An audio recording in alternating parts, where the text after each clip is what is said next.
Let's head back to the voicemail of Truth and Reason. Hey, Dave from Cleveland. Few things. Ever since Deshaun's been here, all we hear, oh, this offense is going to be explosive, and, they're tweaking the offense for him, bringing these players in. It's been nothing but a dud. Joe Flacco brought that offense to life, and he was sitting on his couch.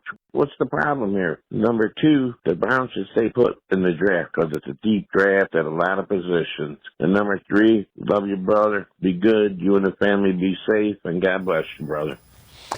As always, appreciate all of the voicemails. Let's welcome in Jeff Lloyd from the Locked On Browns podcast. Jeff, relative to Deshaun Watson, you got to play to his strengths. And I think they were going to try to do that last year.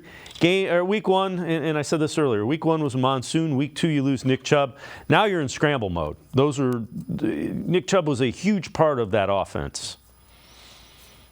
In week three, he went out and had a fantastic performance against the Tennessee Titans for 300 yards. The last we saw of Deshaun Watson, of course, was against the Baltimore Ravens, where he had a second half and let it come back and was 14 of 14. As we talked about all last season, the cream of the crop for the Browns was going to be getting to that final stretch of the regular season. It was all going to be dependent on what the record was, because we all felt that they were going to eat pretty well closing out the regular season. Some of us still believe the success would have been there, whether or not it was Deshaun Watson. There was no Pittsburgh Steelers to close out the season. There was no Baltimore Ravens to close out the season. Look, Joe Flacco played extremely well, and it was a great story, obviously. But to believe that, he did so much more that maybe Deshaun Watson wouldn't have been able to do, A, we don't have any proof of it. But B, Deshaun had been playing pretty well up until that point in some key games.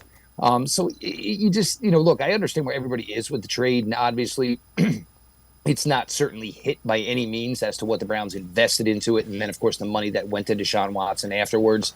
But you can only evaluate on what you saw. And, for me and a lot of my confidants, we all believe Deshaun Watson was trending in the right direction.